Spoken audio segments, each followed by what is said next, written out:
എൻ്റെ സഹോദരങ്ങളെ, വിശുദ്ധ പേതുർപിയോയുടെ ബ്രദറായ ആ ബ്രദറിൻ്റെ പേര് ഞാനൊന്ന് വായിക്കാം. ബ്രദർ മോഡസ്റ്റീനോ എന്നാണ്. ബ്രദർ മോഡസ്റ്റീനോ ഒരിക്കൽ വിശുദ്ധനായ പേതുർപിയോട് ചോദിച്ചു. അദ്ദേഹത്തിൻ്റെ സന്യാസ സമൂഹത്തിലുള്ള ആളാണ്. അച്ഛാ, ശുദ്ധീകരണ സ്ഥലത്തിൻ്റെ അഗ്നിയെക്കുറിച്ച് അങ്ങ് എന്തു പറയുന്നു?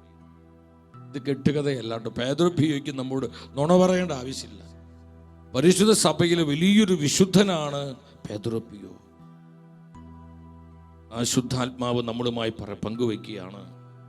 ശുദ്ധീകരണ സ്ഥലത്തെ ആത്മാക്കൾക്ക് അവിടുത്തെ അഗ്നി ഉപേക്ഷിച്ച് ഭൂമിയിലെ ഏറ്റവും വലിയ അഗ്നിയിലേക്ക് പോകാൻ കർത്താവ് അനുവാദം കൊടുത്താൽ ചൂടുവെള്ളത്തിൽ നിന്ന് തണുത്ത വെള്ളത്തിലേക്ക് പോകുന്നത് പോലെ ആയിരിക്കും അത് എന്ന് പറഞ്ഞാൽ, ശുദ്ധീകരണ അഗ്നി എന്ന് പറഞ്ഞാൽ ഈ ലോകത്തിലെ എല്ലാ തീനേക്കാളും അതികാഠിന്യമാണെന്നാണ് വിശുദ്ധ ഇവർക്കത് ആത്മാവിൽ അനുഭവിച്ചവരാണ്.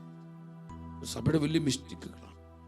കർത്താവ് തൻ്റെ അനന്തമായ സ്നേഹത്തിൽ ഈ മർമ്മങ്ങളെല്ലാം തൻ്റെ ജ്ഞാനത്തിലൂടെ തൻ്റെ പ്രിയപ്പെട്ട വിശുദ്ധാത്മാക്കൾക്ക് വെളിപ്പെടുത്തി കൊടുത്തു. എന്തിനു വേണ്ടി? നമ്മൾ വിശുദ്ധിയോടെ ജീവിക്കാൻ.